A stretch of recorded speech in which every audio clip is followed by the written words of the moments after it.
പ്രിയ സഹോദരനെ, കർത്താവായ യേശു ക്രിസ്തുവിൻ്റെ രണ്ടാം വരവെന്ന ചാനലിലേക്ക് നിങ്ങൾക്ക് എല്ലാവർക്കും ഒരിക്കൽ കൂടി സ്വാഗതം പറയാൻ കർത്താവായ യേശു അനുവദിച്ചതിനോർത്ത് ഈശോയ്ക്ക് നന്ദി പറഞ്ഞ് പ്രാർത്ഥിക്കുന്നു. ആമേൻ. പ്രിയപ്പെട്ടവരെ, നമ്മുടെ ഇന്നത്തെ ഏറ്റവും പ്രധാനപ്പെട്ട വാർത്ത എന്ന് പറയുന്നത്, നമ്മൾ ഈ വാർത്തകളും, ഞാൻ പൊതുവെ വാർത്ത ശ്രദ്ധിക്കാൻ വളരെ കുറയ്ക്കുന്ന, വാർത്ത പരമാവധി അത്യാവശ്യമുള്ള മാത്രം കാണുന്നൊരു വ്യക്തിയാണ്. എന്നാൽ ഈ 2-3-4 ദിവസങ്ങളിലായിട്ട് ദൈവത്തിൻ്റെ ഉൾപ്രേരണ എനിക്ക് കിട്ടുന്നതനുസരിച്ച് ഞാൻ വാർത്തകൾ ശ്രദ്ധിക്കാറുണ്ട്. കാരണം വിശുദ്ധ ഗ്രന്ഥത്തിൽ ഇപ്പോൾ നമ്മുടെ ജപ്പാനിൽ ഒരു വലിയ ഭൂകമ്പം ഉണ്ടാകുന്നത് വലിയ സുനാമിക്ക് കാരണമാകണമെന്നൊക്കെ പറഞ്ഞുകൊണ്ട് വാർത്തയിൽ നിറഞ്ഞു നിൽക്കുകയാണ്. അപ്പോൾ ഏത് വാർത്ത ലോകത്ത് എന്തുണ്ടായാലും അത് ദൈവത്തിൻ്റെ ആത്മാവിനോട് സംസാരിക്കാം. അത് വചനത്തിൽ, ദൈവവചനത്തിൽ അത് ഇന്ന ഭാഗത്ത്, ഇന്ന സുവിശേഷത്തിൽ, ഇന്ന ഭാഗത്ത് എഴുതി വെച്ചിട്ടുണ്ട് എന്നോട് പറയും. എനിക്കതറിയാം, അത് ഇന്ന ഭാഗത്തുണ്ട്, അതിനെപ്പറ്റി അറിയാം. അപ്പം ഞാൻ ഈ സുനാമിയെ സംബന്ധിച്ച് ദൈവമായ കർത്താവ് നാളെ സുനാമി ഉണ്ടാവുകയോ ഉണ്ടാകാതിരിക്കുകയോ ചെയ്യട്ടെ. ഉണ്ടായാൽ അത് എവിടെ പറയുന്നു, ഇല്ലെങ്കിൽ ഇത് നിങ്ങൾ യുദ്ധങ്ങളെക്കുറിച്ചും അവയെക്കുറിച്ചുള്ള കിംവദന്തികളും കേൾക്കുമെന്ന് കർത്താവ് പറഞ്ഞിട്ടുണ്ട്, മത്തായിയുടെ സുവിശേഷത്തിൽ പറഞ്ഞിട്ടുണ്ട്. അപ്പോൾ ഇതൊരു കിംവദന്തിയായിട്ട് നമുക്ക് കേൾക്കാം. നാളെ സുനാമി ഉണ്ടായാൽ അത് എന്താണ്, ഉണ്ടായില്ലെങ്കിൽ അത് കിംവദന്തിയാണ്. കിംവദന്തി പറഞ്ഞാൽ അപവാദം പറയുക. അത് ഉണ്ടാകാൻ സാധ്യതയില്ലാത്ത കാര്യം ഉണ്ടാകുമെന്ന് പറയുന്നത് അപവാദമായിട്ട് മാറും. ഉണ്ടായാൽ അത് വിശുദ്ധ ഗ്രന്ഥത്തിൽ എവിടെയാണ് എഴുതപ്പെട്ടിരിക്കുന്നതെന്ന് നമ്മൾ അറിഞ്ഞിരിക്കണം. ഇതെല്ലാം അതിൻ്റെ അർത്ഥം ഭൂമിയിലെ ഓരോ ചലനത്തെയും, ഭൂമിയിലെ ഓരോ സംഭവ വികാസങ്ങളെയും, ഭൂമിയുടെ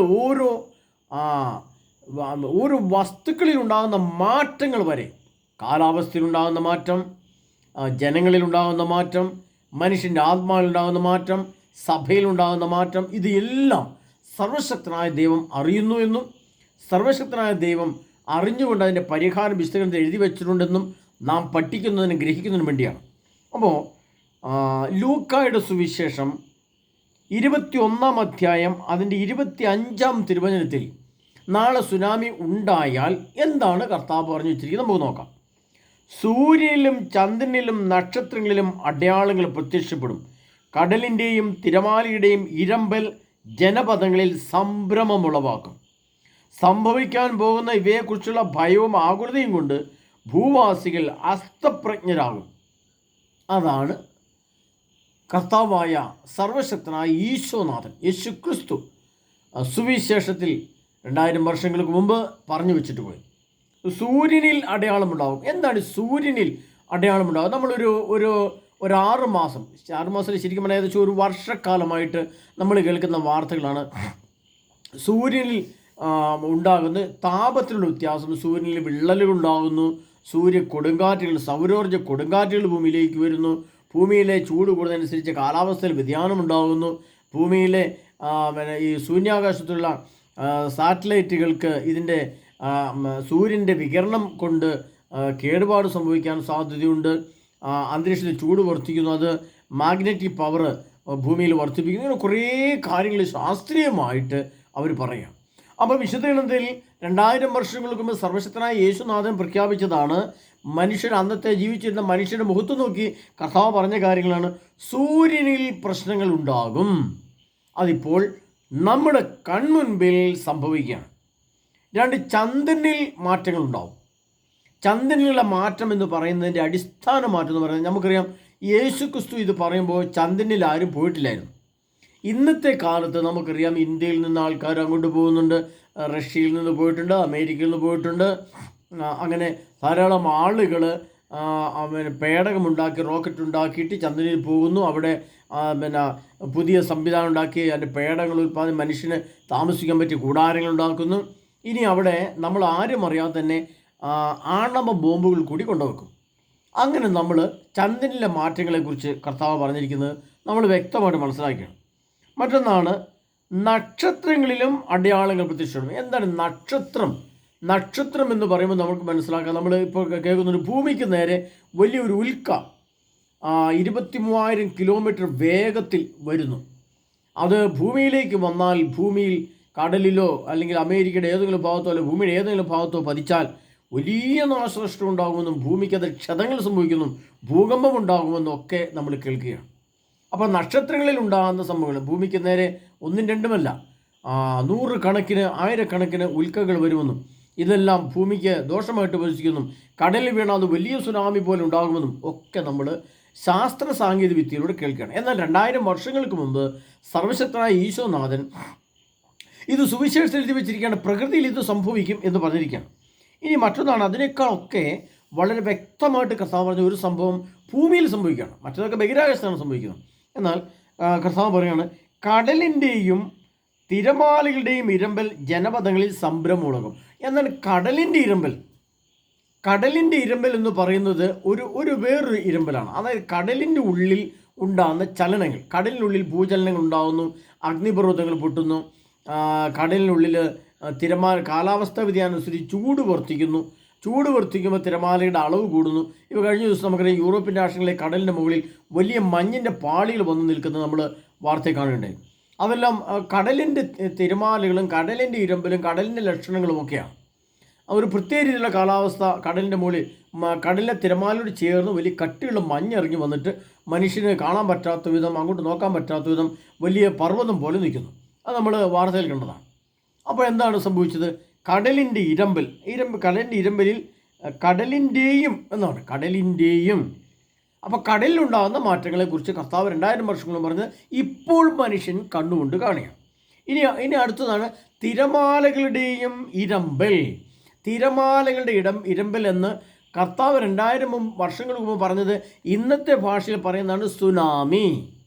നിങ്ങളത് മനസ്സിലാക്കണം പ്രിയപ്പെട്ട. ഞാൻ ഇത്രയും വ്യക്തമായിട്ട് നിങ്ങൾ പറഞ്ഞു തരുന്നത്, വിശുദ്ധ ഗ്രന്ഥത്തിൽ എഴുതപ്പെട്ട വചനങ്ങൾ, ദൈവവചനങ്ങൾ എല്ലാം ഇന്ന് ശാസ്ത്രീയമായും അത് ബൈബിൾ എഴുതപ്പെട്ടതിൻ്റെ പ്രകൃതിപരമായും സാങ്കേതികപരമായും അത് മാത്തമാറ്റിക്സ് പരമായും സൈക്കോളജിക്കലായിട്ടും ശാസ്ത്രീയമായിട്ടും എല്ലാം അത് സംഭവിക്കുകയാണ്. മനുഷ്യരാശിയുടെ മുമ്പിൽ, കണ്ണുകൾ കൊണ്ട് കാണാവുന്നതിന് മുമ്പിൽ, ചെവി കൊണ്ട് കേൾക്കാവുന്ന മുമ്പിൽ വ്യക്തമായി മനുഷ്യ ശരീരത്തിൻ്റെ നേത്രങ്ങൾ കൊണ്ട് കണ്ടും കേട്ടും മനസ്സിലാക്കുന്ന രീതിയിൽ മനുഷ്യൻ്റെ മുമ്പിൽ പ്രത്യക്ഷപ്പെടുകയാണ്. സംഭവം ക്രിസ്തു എന്തു പറഞ്ഞോ അത് സംഭവിക്കുകയാണ്. അപ്പോൾ സുനാമിയെക്കുറിച്ച് കർത്താവ് പറഞ്ഞിരിക്കുന്നു, ഇരമ്പൽ ജനപദങ്ങളിൽ സംഭ്രമമുളവാക്കും. ഇതിനു മുമ്പ് നമുക്കറിയാം, കുറച്ച് കാലങ്ങൾക്ക് മുമ്പ്, ഒരു 10-11 വർഷങ്ങൾക്ക് മുമ്പ് ലോകത്ത് വലിയ സുനാമി ഉണ്ടായിരുന്നു. അത് ഓരോ രാഷ്ട്രങ്ങളിലും ഉണ്ടായിരുന്ന കടൽ തീരത്തുണ്ടായിരുന്ന മനുഷ്യരെ അത് നോക്കി വലിയ തിരമാല പെട്ടെന്ന് കയറി വരികയായിരുന്നു. 16,000 ആളുകളും അതിനു മുമ്പ് അതുപോലെ ആയിരക്കണക്കിന് ആളുകൾ മരിച്ചത് ലോകത്ത് മനുഷ്യൻ കണ്ടുകൊണ്ട് കണ്ടതാണ്. അത് വാർത്തയാണ്, കണ്ടതാണ്, സംഭവമാണ്, സത്യമാണ്, എല്ലാം ശരിയാണ്. അപ്പോൾ കർത്താവിന് ഇരമ്പൽ ജനപദങ്ങൾ. അപ്പോൾ എത്ര ജനപദങ്ങൾ? ഇപ്പോൾ ജപ്പാനിൽ ഇത് സംഭവിക്കുന്ന പറയുമ്പോൾ ജപ്പാനിലെ ജനങ്ങൾ അതൊരു ജപ്പാൻ ജനസമൂഹം. ഇന്തോനേഷ്യ, തൊട്ടിപ്പുറത്ത് കിടക്കുന്ന ഒരു മുസ്ലിം രാഷ്ട്രം ഇന്തോനേഷ്യയിലെ ജനപദങ്ങൾ, അത് തൈവാൻ അതിൻ്റെ ഭാഗത്തുണ്ടാകുന്ന ചൈനീസ് ജനപദങ്ങൾ, തൈവാൻ ജനപദങ്ങൾ, അത് അവിടുന്ന് ഇങ്ങോട്ട് വന്നു കഴിഞ്ഞാൽ ഇന്ത്യയുടെ ജനപദങ്ങൾ, അവിടുന്ന് കൂടുതൽ വടക്കൻ ഭാഗത്തേക്ക് പോയി കഴിഞ്ഞാലോ കിഴക്കൻ ഭാഗത്തേക്ക് പോയി കഴിഞ്ഞാലോ റഷ്യയുടെ ജനപദങ്ങൾ.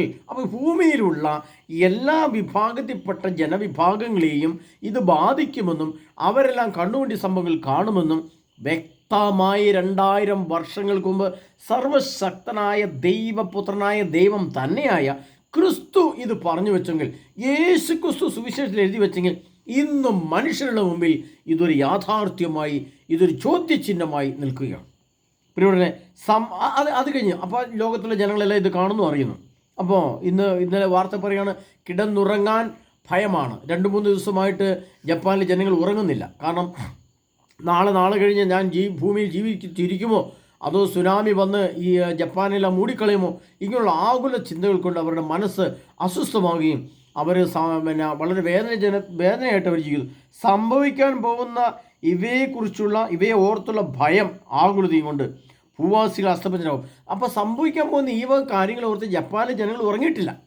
3 ദിവസമായി 4 ദിവസമായിട്ട് ഉറങ്ങാൻ വരുന്നില്ല അവർക്ക്. കാരണം നാളെ നേരം വെളുക്കുമ്പോൾ ഈ ലോകത്തുണ്ടാകുമോ ഇല്ലെന്ന് അവർക്ക് ഒരു നിശ്ചയമില്ല.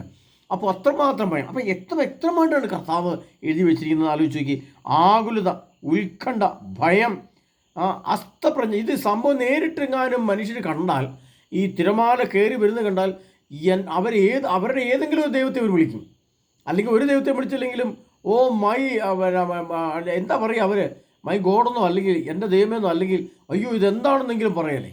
അത്രമാത്രം ഉയരത്തിൽ തിരമാലകൾ ഉയർന്നിങ്ങനെ വരുന്ന കണ്ടാൽ 10 നില കെട്ടിടത്തിൻ്റെയൊക്കെ മുകളിൽ കൂടെ തിരമാല കയറി പോകുമ്പോൾ കെട്ടിടങ്ങളെല്ലാം ഇടിഞ്ഞ് പൊളിഞ്ഞ് താഴോട്ട് വീഴും. ആ കെട്ടിടങ്ങളിലുള്ള മനുഷ്യരെല്ലാം ഭൂമി മരങ്ങൾ ഈ കെട്ടിടങ്ങൾ വീണും തിരമാലയുടെ വെള്ളത്തിൽ വീണും ശ്വാസം മുട്ടിയും ചതഞ്ഞരഞ്ഞും ചെളി കഷ്ണം പോലെ ചെളിക്കുണ്ട് പോലെ മനുഷ്യ ശരീരങ്ങൾ മണ്ണോട് ചേരുന്നത് ഈ ലോകം മുഴുവൻ നോക്കിക്കാണും. എത്രയോ സത്യങ്ങളാണ്. അത് നമ്മൾ ഇങ്ങനെ പഠിക്കണം, ഇങ്ങനെ മനസ്സിലാക്കാൻ വേണ്ടി തന്നെയാണ് പ്രിയപ്പെട്ടവരെ. അതിന് ഞാൻ പറഞ്ഞു വരുന്നതിൻ്റെ ആശയവും അർത്ഥവും ഇതുള്ളൂ. വിശുദ്ധ ഗ്രന്ഥം അവിശ്വസിക്കാനുള്ളതല്ല. വിശുദ്ധ ഗ്രന്ഥം സാക്ഷിയാണ്. വിശുദ്ധ ഗ്രന്ഥം തെളിവാണ്. വിശുദ്ധ ഗ്രന്ഥം ചരിത്ര സത്യമാണ്. വിശുദ്ധ ഗ്രന്ഥം ദൈവം പറഞ്ഞ സത്യങ്ങളാണ് എന്ന് നാം ഉൾബോധ്യവും നമ്മുടെ ഹൃദയത്തിലും ബുദ്ധിയിലും ചിന്തയിലും ഭാവനയുമെല്ലാം ഇത് സത്യമാണ് നമ്മൾ ഗ്രഹിച്ചേ പറ്റൂ. ഗ്രഹിച്ചില്ലെങ്കിൽ ഗ്രഹിക്കേണ്ടി വരും.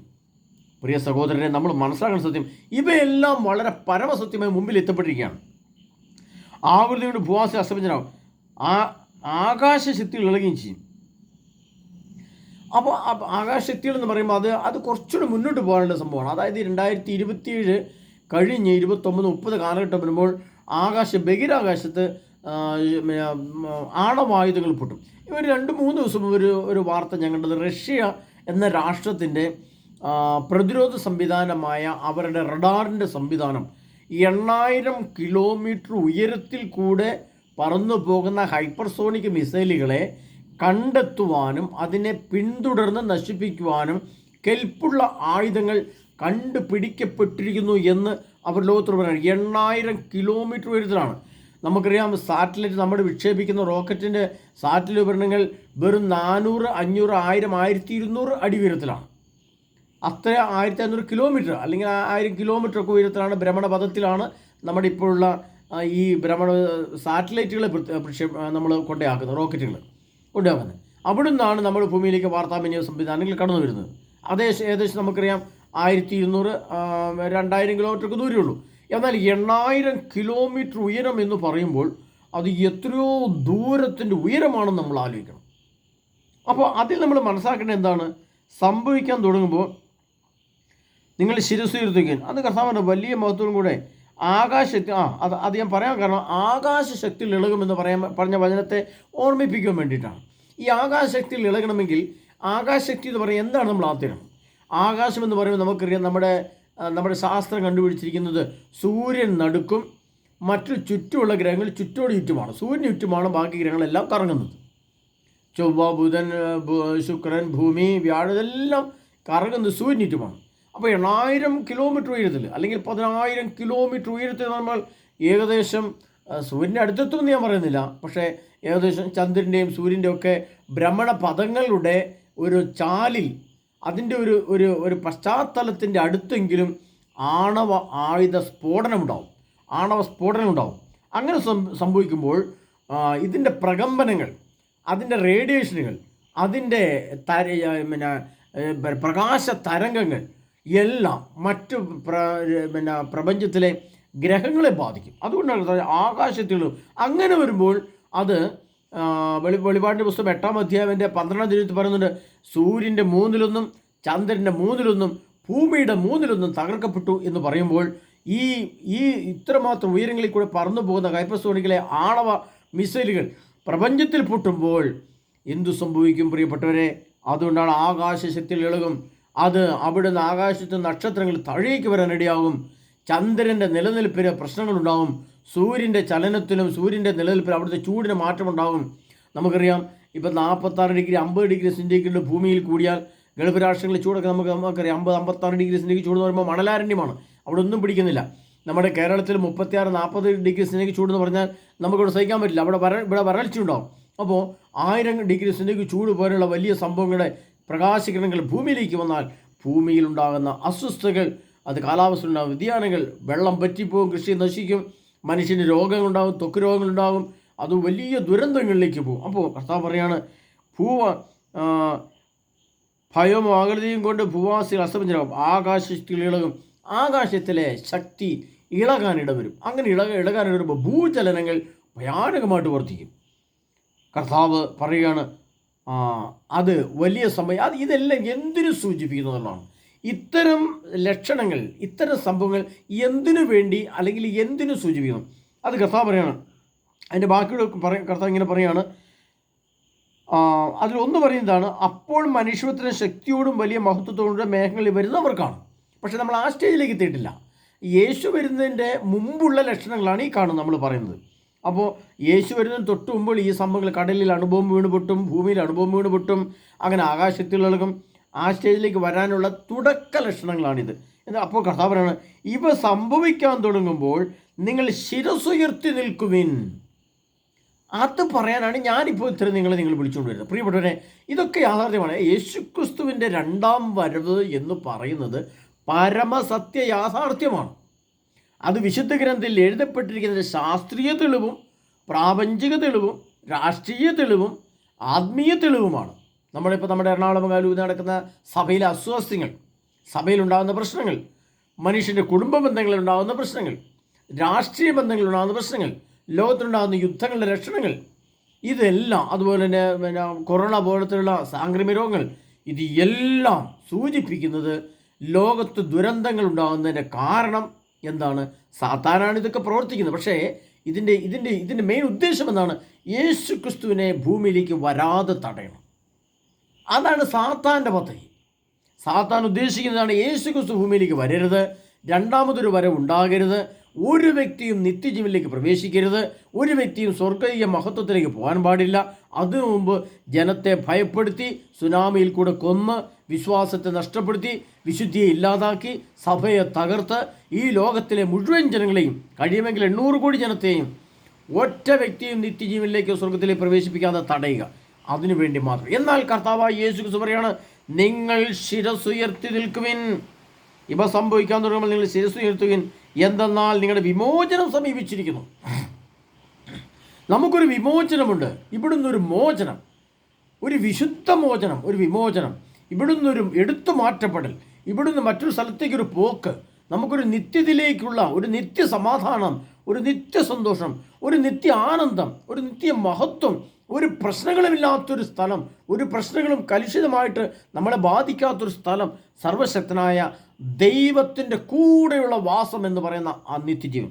അതിൻ്റെ കർത്താവാണ് നിങ്ങൾ ശിരസ്സുയർത്തി നിൽക്കുക. എന്താണ് പ്രിയപ്പെട്ടവരെ ഈ ശിരസ്സുയർത്തി നിൽക്കുക എന്ന് പറഞ്ഞാൽ എന്താണ്? ഇത് സംഭവിക്കാൻ തുടങ്ങുന്ന ഇവയൊക്കെ കാണുമ്പോൾ നിങ്ങൾ ശിരസ്സുയർത്തി നിൽക്കുന്നു പറഞ്ഞാൽ പ്രിയപ്പെട്ടവർ എന്താണ്? ഇപ്പോൾ നമ്മുടെ ശിരസ് പൊതുവെ എവിടെയാണ്? അതിന് വലിയ അർത്ഥമുണ്ട് പ്രിയപ്പെട്ടല്ലേ. നമ്മൾ ചുമ്മാ കർത്താവ് പറഞ്ഞതല്ല. സർവശക്തനായ ദൈവം ഒരു വചനം പറയുമ്പോൾ ആ വചനത്തിന് കാലഘട്ടങ്ങൾ അനുസരിച്ചുള്ള വചനത്തിൻ്റെ അർത്ഥതലങ്ങൾ മാറ്റം വരും. ഇപ്പം കഴിഞ്ഞ ദിവസം ഞാൻ പറഞ്ഞിട്ടുണ്ട്, നിങ്ങൾ പറഞ്ഞ ഓർമ്മിക്കുന്നുണ്ടാവും, അവ മിന്നൽ പോലെ പായുകയും പന്തം പോലെ പ്രകാശിക്കുകയും ചെയ്യുന്ന സഫാൻ്റെ പുസ്തകത്തിൽ വചനമുണ്ട്. ആ വചനത്തെയാണ് ദൈവം മിസൈൽ എന്നതുകൊണ്ട് ഇന്ന് അർത്ഥമാക്കുന്നത്. പക്ഷെ അന്ന് എഴുതി വെച്ചതോ മിന്നൽ പോലെ പായുക, പന്തം പോലെ പ്രകാശിക്കുക. ഇത് രണ്ടുപേരും മിസൈൽ പോകുന്ന നമ്മൾ കാണുമ്പോൾ മനസ്സിലാക്കുന്നുണ്ട്. അപ്പോൾ അന്ന് എഴുതി വെച്ച വചനത്തിൻ്റെ അർത്ഥം ഇന്ന് മിസൈലായിട്ട് നമ്മൾ മനസ്സിലാക്കുമ്പോൾ കർത്താവ് എന്ന് പറയുന്നത് ഇവ സംഭവിക്കാൻ തുടങ്ങുമ്പോൾ നിങ്ങൾ ശിരസ് ഉയർത്തുക. അപ്പം നമ്മുടെ ശിരസ് എവിടെയാണെന്ന് അടുത്ത ചോദ്യം. നമ്മളിപ്പോൾ ആകാശത്ത് ഒരു വലിയ ഇടിമിന്നൽ കണ്ടു, നമ്മൾ മേലേക്ക് നോക്കും. അല്ലെങ്കിൽ നമ്മൾ നടന്നു പോകുമ്പോൾ നമ്മൾ ഭൂമിയിലേക്ക് നോക്കിയാണ് നടന്നു പോകുന്നത്. വാഹനം ഓടിക്കുമ്പോൾ നേരെ റോട്ടിലേക്ക് നോക്കിയിട്ടാണ് പോകുന്നത്. എന്നാൽ സർവശക്തനായ ദൈവം ഈ ശിരസ്സുയർത്തി നിൽക്കുക എന്ന് പറഞ്ഞ വചനത്തിൻ്റെ അർത്ഥം നമ്മുടെ കണ്ണ്, കാത്, മനസ്സ്, ആത്മാവ്, ശരീരം, ഇന്ദ്രിയം ഇന്ന് ഏതു ഭാഗത്താണ്, എവിടെയാണ് നോക്കിക്കൊണ്ടിരിക്കുന്നത്? എന്തുകൊണ്ടാണ് കർത്താവ് ഇങ്ങനെ പറഞ്ഞത്? നമുക്കറിയാം, ഇന്ന് ടെലിവിഷനുള്ളവർ ടെലിവിഷനിൽ മാത്രം ശ്രദ്ധിക്കുന്നു. മൊബൈൽ ഫോണുള്ള ഓരോ വ്യക്തിയും മണിക്കൂറുകൾ, എത്രയോ മണിക്കൂറുകൾ, എത്രയോ ദിവസങ്ങൾ ഒരു അവധി കിട്ടിയാൽ അല്ലെങ്കിൽ രാത്രിയായാൽ മനുഷ്യൻ്റെ ശിരസ് എങ്ങോട്ടാണ് നോക്കിക്കൊണ്ടിരിക്കുന്നത്? മനുഷ്യൻ്റെ ആത്മാവ് ഏത് ആനന്ദത്തിലാണുള്ളത്? മനുഷ്യൻ്റെ ബുദ്ധി എവിടെയാണ് കൊണ്ട് വെച്ചിരിക്കുന്നത്? മനുഷ്യൻ്റെ ശരീരം ഇന്ന് എന്തിനു വേണ്ടിയാണ് നിലകൊള്ളുന്നത്? കർത്താവ് പറയുകയാണ്, നിങ്ങൾ ശിരസ്സുയർത്തി നിൽക്കുക എന്ന് പറഞ്ഞാൽ ഇവിടെ നിങ്ങൾ കർത്താവ് ദൈവത്തിലേക്ക് നോക്കുവിൻ, സർവശക്തനായ ക്രിസ്തുവിലേക്ക് നോക്കുവിൻ. യേശു ക്രിസ്തുവിൻ്റെ അടുത്ത് പരിഹാരമുണ്ട്. ക്രിസ്തുവിൻ്റെ അടുത്ത് ഇതിനൊക്കെ പരിഹാരമുണ്ട്. ഒരു സുനാമിയും നിന്നെ തൊടുകയില്ല.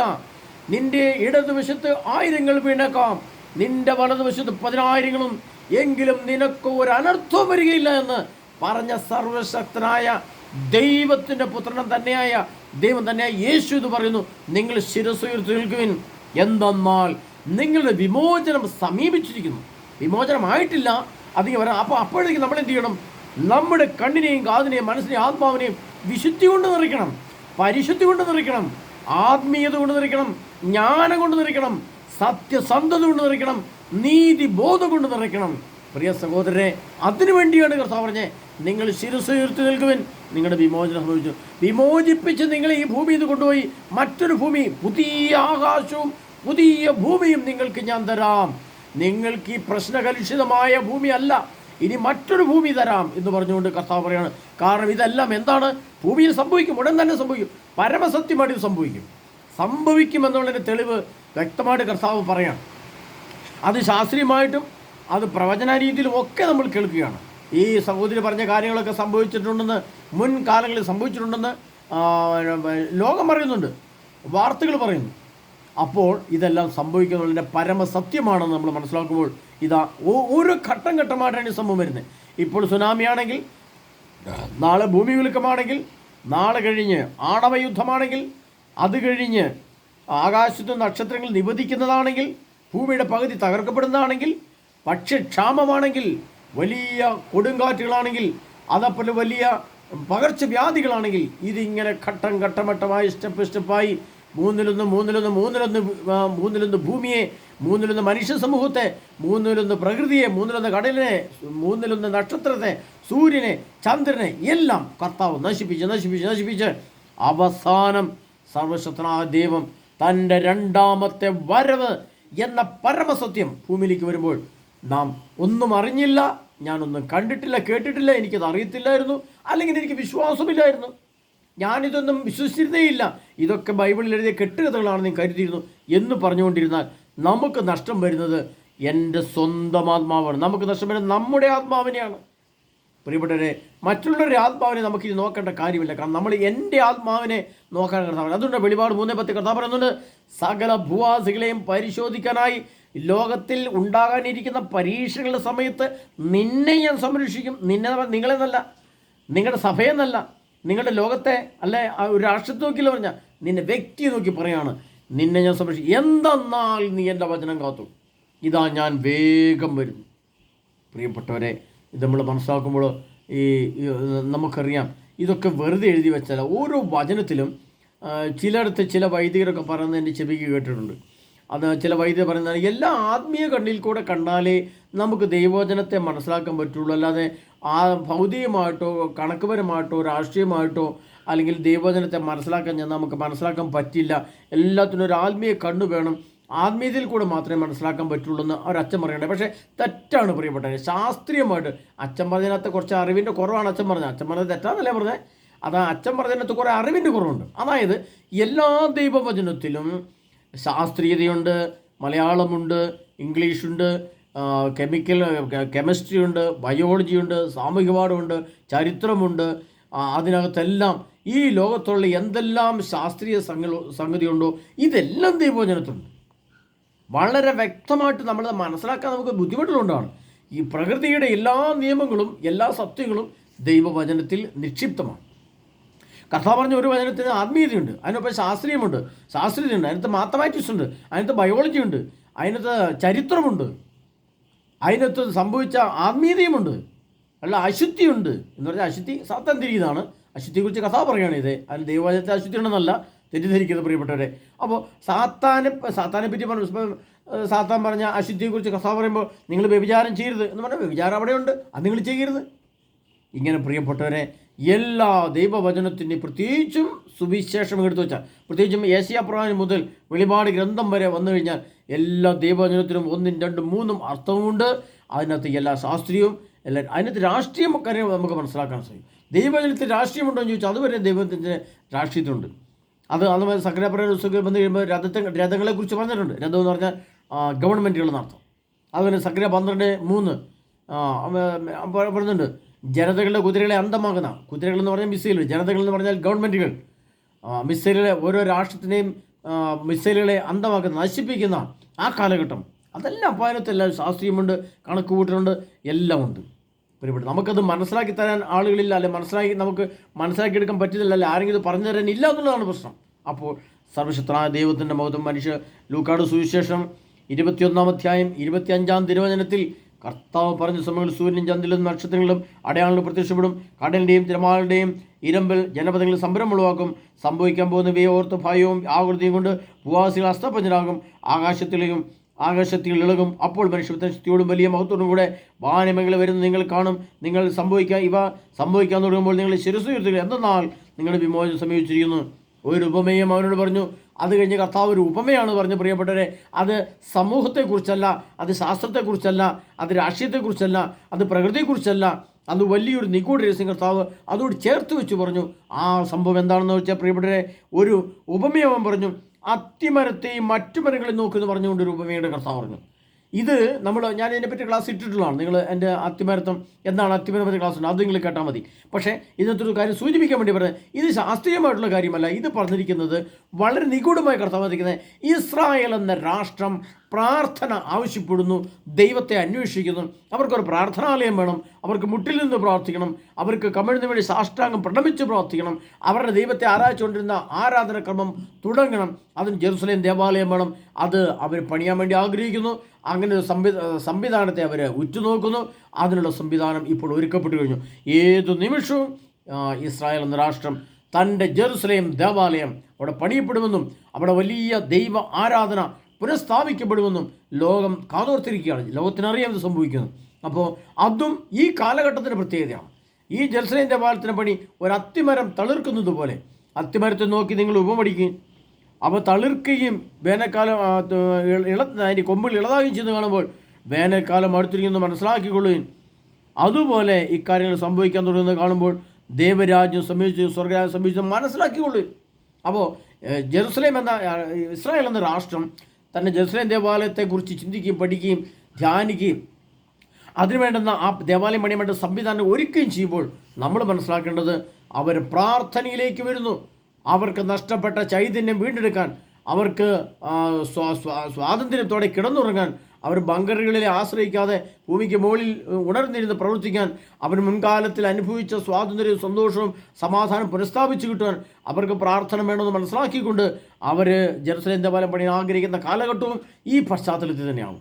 അപ്പോൾ ഇതെല്ലാം ശാസ്ത്രീയ ലക്ഷണം, സാമൂഹ്യ ലക്ഷണം, രാഷ്ട്രീയ ലക്ഷണം, ആത്മീയ ലക്ഷണം, ശാസ്ത്ര സാങ്കേതിക വിദ്യയുടെ ലക്ഷണം, ഇതെല്ലാം ലോകത്ത് ഒത്തുവന്ന് യേശുക്രിസ്തുവിൻ്റെ രണ്ടാമത്തെ വരവിൻ്റെ എല്ലാ ലക്ഷണങ്ങളും ലോകം കാണിക്കുമ്പോൾ നാം എവിടെയാണ്? എൻ്റെ മനസ്സ് എവിടെയാണ്? എൻ്റെ ആത്മാവ് എവിടെയാണ്? എൻ്റെ കാഴ്ചപ്പാടുകൾ എവിടെയാണ്? എൻ്റെ ചിന്തകൾ എവിടെയാണ്? ഞാൻ ക്രിസ്തുവിലാണോ അതോ ഈ ലോകത്തിലെ ജഡമോഹത്തിലാണോ? എൻ്റെ ആത്മാവ് ഏത് അസ്വസ്ഥയിലാണ് ഉള്ളത്? ഏത് വസ്തുവിൽ തളയ്ക്കപ്പെട്ടിരിക്കുന്നു? എൻ്റെ ആത്മാവ് ഞാനിന്ന് മരിച്ചാൽ എൻ്റെ ആത്മാവ് സ്വർഗത്തിലേക്ക് പോകുമോ നിത്യപാതാളത്തിലേക്ക് പോകുമോ എന്ന് ചിന്തിക്കുവാനും പഠിക്കുവാനുള്ള ഒരവസരമാണ് പ്രിയപ്പെട്ടവരേത്. അതുകൊണ്ടാണ് കർത്താവ് നമ്മുടെ മുമ്പിൽ ഇതെല്ലാം കൊണ്ടുവന്ന് തരുന്നത്. അതുകൊണ്ടാണ് ഇത്തരം വചനപോഷകരോ അല്ലെങ്കിൽ വാർത്തകളോ കേൾക്കുമ്പോൾ നമുക്ക് ചിന്തിക്കാൻ വേണ്ടിയിട്ടാണ്. അതുകൊണ്ട് കർത്താവ് പറഞ്ഞേ, ഇവ സംഭവിക്കാൻ തുടങ്ങുന്നത് കാണുമ്പോൾ നിങ്ങൾ ശിരസ്സുയർത്തി നിൽക്കുവിൻ, നിങ്ങളുടെ വിശുദ്ധിയെ ഉത്തേജിപ്പിക്കുവിൻ, നിങ്ങളുടെ വിശുദ്ധി നഷ്ടപ്പെട്ടുവെങ്കിൽ അത് വീണ്ടെടുക്കുവിൻ, നിങ്ങൾ പാപത്തിലോ തിന്മയിലാണെങ്കിൽ അതിനെ വെറുത്തുപേക്ഷിക്കുവിൻ, നിങ്ങൾ മദ്യപാനിയാണെങ്കിൽ മദ്യപാനം വലിച്ചെറിയുവിൻ, പുകവലിക്കുന്ന ആൾ പുകവലി നിർത്തുവിൻ, നിങ്ങൾ ദേവാലയത്തിൽ പോകാത്തയാൾ കുമ്പസാരിക്കാൻ പോകുവിൻ, വിശുദ്ധ ബലിക്കായിട്ട് അണയുവിൻ, നിങ്ങൾ കുദാശികളിലേക്ക് ആഴപ്പെടുവിൻ, നിങ്ങൾ ഈ ലോകത്തിലെ ജഡമോഹത്തിൽ നിന്ന് ഓടിയകലുവിൻ. ഇങ്ങനെ കർത്താവ് പറയുമ്പോൾ അതൊരു ശിരസ്സുയർത്തലാണ്, ഒരു വിമോചനമാണ്, എൻ്റെ ആത്മാവിൻ്റെ വിശുദ്ധീകരണ പ്രക്രിയയാണ്. ഇത് മനസ്സിലാക്കിക്കൊണ്ട് കർത്താവിലേക്ക് ഒരടി കൂടിയെങ്കിലും മുന്നോട്ട് പോകാൻ സാധിച്ചാൽ പ്രിയ സഹോദര സഹോദരി ഭയപ്പെടാനില്ല. കർത്താവ് നമ്മളെ സംരക്ഷിക്കും. അതുകൊണ്ടാണ് വെളിപാട് 3:10 ഏശയ്യാ 57:1 ഇതൊക്കെ പറഞ്ഞിരിക്കുന്നത്. നമ്മൾ വിശുദ്ധിയോടെ ആണെങ്കിൽ, പരിശുദ്ധിയോടെ ആണെങ്കിൽ നിന്നെ കാക്കുവാൻ നിന്റെ ഇടത്തുമലത്തും ദൈവദൂതന്മാർ നിനക്ക് ചുറ്റും പാളി പിടിച്ചിരിക്കും. സക്കര 9:8 ആരും കയറിറങ്ങി നടക്കാതിരിക്കാൻ ഞാൻ എൻ്റെ ഭവന ചുറ്റും പാളി പിടിച്ച് കാവൽ നിൽക്കും, ഒരു മർദ്ദനും നിന്നെ ഉപദ്രവിക്കില്ല, എൻ്റെ കണ്ണ് നിന്റെ മേലുണ്ടെന്ന് കർത്താവ് വാഗ്ദാനം ചെയ്തിട്ടുണ്ടെങ്കിൽ ഭയപ്പെടണ, ഞാൻ നിൻ്റെ കൂടെ ഉണ്ടെന്ന് ഈശോ പറഞ്ഞിട്ടുണ്ടെങ്കിൽ, വെളിപാട് 3:10 ഇത് പറഞ്ഞിട്ടുണ്ടെങ്കിൽ പ്രിയപ്പെട്ടവരെ, കർത്താവ് കൂടെ ഉണ്ടായിരിക്കുക തന്നെ ചെയ്യും. ഒരു സുനാമിയും നിന്നെ തൊടില്ല, ഒരു ഭൂകമ്പവും നിന്നെ തൊടില്ല. കാരണം നിന്നെ സംരക്ഷിക്കാൻ കർത്താവ് കൂടെയാണ്. എന്നാൽ നീ അശുദ്ധിയിലാണെങ്കിൽ നിൻ്റെ കണ്ണ് എവിടെയാണ്? നിൻ്റെ കാത് എവിടെയാണ്? നീ മൊബൈലിലാണോ? നീ അശുദ്ധിയാണോ കണ്ടുകൊണ്ടിരിക്കുന്നത്? അശുദ്ധിയാണോ കേട്ടുകൊണ്ടിരിക്കുന്നത്? അത് നിൻ്റെ അന്ത്യവിധിയുടെ തുടക്കമാണെന്നും നിൻ്റെ അന്ത്യ അവസാനത്തിൻ്റെ ലക്ഷണമാണ് നിൻ്റെ കണ്ണ് ആയിരിക്കുന്ന അവസ്ഥയെന്നും ഓർത്തുകൊണ്ട് പിന്തിരിയാനുള്ള അവസരം. അതുകൊണ്ട് കർത്താവ് പറഞ്ഞാൽ വീണ്ടും കർത്താവ് പറയുകയാണ്, ഇവ സംഭവിക്കാന്നുള്ളത് കാണുമ്പോൾ നിങ്ങൾ ശിരസ്സുയർത്തി നിൽക്കും. പിന്നെ സഹോദര സഹോദരി, നമ്മൾ ചിന്തിച്ചോളം മനസ്സിലാക്കണം. പഠിച്ചു ഏത് നിമിഷവും ഈ ലോകത്ത് ഇനി ഉള്ള മുന്നോട്ടുള്ള കാലഘട്ടങ്ങൾ 8 വർഷം, ഞാൻ നിങ്ങളോട് പറഞ്ഞു 8 വർഷം. ഈ 8 വർഷം ഒരു വർഷം സുനാമി ആണെങ്കിൽ, വേറൊരു വർഷം ഭൂമികുലുക്കമാണെങ്കിൽ, വേറൊരു വർഷം സൂര്യനിലെ താപത്തിലുണ്ടാകുന്ന വ്യത്യാസമാണെങ്കിൽ, വേറൊരു വർഷം കാലാവസ്ഥ വ്യതിയാനമാണെങ്കിൽ, വേറൊരു വർഷം പകർച്ചവ്യാധിയാണെങ്കിൽ, അടുത്ത വർഷം യുദ്ധമാണ്, അതിനടുത്ത വർഷം ക്ഷാമമാണ്, അതിനടുത്ത വർഷം മഹാമാരികളാണ്. അങ്ങനെ മനുഷ്യ വംശത്തെ കർത്താവ് പൂർണ്ണമായിട്ടും നശിപ്പിക്കുക തന്നെയും. കാരണം എന്തുകൊണ്ടെന്നാൽ ഈ ഭൂമി വിശുദ്ധിയുടെ ഭൂമിയായിരുന്നു, ഇത് സത്യസന്ധയുടെ ഭൂമിയായിരുന്നു, നീതിയുടെ ഭൂമിയായിരുന്നു. അതിൽ അശുദ്ധിയും മ്ലേച്ഛതയും അശുദ്ധിയും ദുഷ്ടതയും ക്രൂരതയും വഞ്ചനയും ചതിയും കയറി വന്നപ്പോൾ, ദൈവമെന്ന പരമസത്തെ ഉപേക്ഷിച്ച് മനുഷ്യൻ ജഡമോഹത്തിലേക്ക് അടിമപ്പെട്ടു പോയപ്പോൾ, ക്രിസ്തുവിനെ തള്ളിപ്പറഞ്ഞപ്പോൾ, സഭ പോലും ക്രിസ്തുവിനെ വെറുക്കുന്ന രീതിയിൽ പ്രകടിപ്പിക്കുമ്പോൾ കർത്താവ് മടുത്തു. ഇനി കർത്താവ് നീതിയോട് നിൽക്കുന്നവരെ വിമോചിപ്പിക്കാൻ വേണ്ടി വരുന്ന ഒരു സംഭവമാണ് ഇനി കാണാം. അതിന് പ്രകൃതി മുഴുവൻ നമുക്കെതിരെ തിരിയും പ്രിയ സഹോദരങ്ങളെ. അതിനാൽ പ്രിയ സഹോദരനെ നാം മനസ്സിലാക്കുക, ക്രിസ്തുവിൻ്റെ വരവാസന്നമാണ്. എത്രയും പെട്ടെന്ന് നാം ഒരുങ്ങിയില്ലെങ്കിൽ എന്നേക്കുമായി ഈ സ്വർഗീയ മഹത്വത്തെ നമുക്ക് നഷ്ടപ്പെടുത്തി കളഞ്ഞിട്ട് ഈ ലോകത്ത് ജീവിച്ചിട്ട് എന്തോ കാര്യം പ്രിയ സഹോദരൻ. അതിനെ ചിന്തിക്കുക. അതിനെ പ്രിയ സഹോദരൻ, കർത്താവായ യേശു ക്രിസ്തു നമ്മെ ഓരോരുത്തരെയും അനുഗ്രഹിക്കുമാറാകട്ടെ. കർത്താവായ യേശു ക്രിസ്തു തിരുവചനങ്ങൾ എൻ്റെ ഹൃദയത്തിൽ ആലിംഗനം ചെയ്യേണ്ടവരട്ടെ. കർത്താവായ യേശു ക്രിസ്തുവിൻ്റെ വചനം എന്നെ വിശുദ്ധീകരിക്കുമാറാകട്ടെ. കർത്താവിൻ്റെ പരിശുദ്ധാത്മാവാകുന്ന അഗ്നി എന്നെ അഭിഷേകം ചെയ്ത് എന്നെ ജ്ഞാനിയും വിവേകിയും സത്യസന്ധമുള്ളവനാകട്ടെ. കർത്താവായ യേശു ക്രിസ്തുവിൻ്റെ വചനം നമ്മെ സകലവിധ അശുദ്ധിയിൽ നിന്നും പാപത്തിൽ നിന്നും രോഗത്തിൽ നിന്നും ശിക്ഷയിൽ നിന്നും ബന്ധനത്തിൽ നിന്നും വിമോചിപ്പിക്കുമാറാകട്ടെ. കർത്താവായ യേശു എന്ന് വിളിച്ചാൽ നിങ്ങൾക്ക് അനുഗ്രഹിക്കപ്പെടും, നിങ്ങൾ രക്ഷിക്കപ്പെടും. പരിശുദ്ധാത്മാവ് നിങ്ങളിലേക്ക് ഇറങ്ങി വരും പ്രിയ സഹോദരനെ. യേശുവേ യേശുവേ യേശുവേ യേശുവേ എന്ന് സ്തുതിച്ച് കർത്താവിൻ്റെ മഹത്വം ഇറങ്ങി വരുമ്പോൾ നിങ്ങളെല്ലാ പ്രശ്നങ്ങളും പരിഹരിക്കപ്പെടും.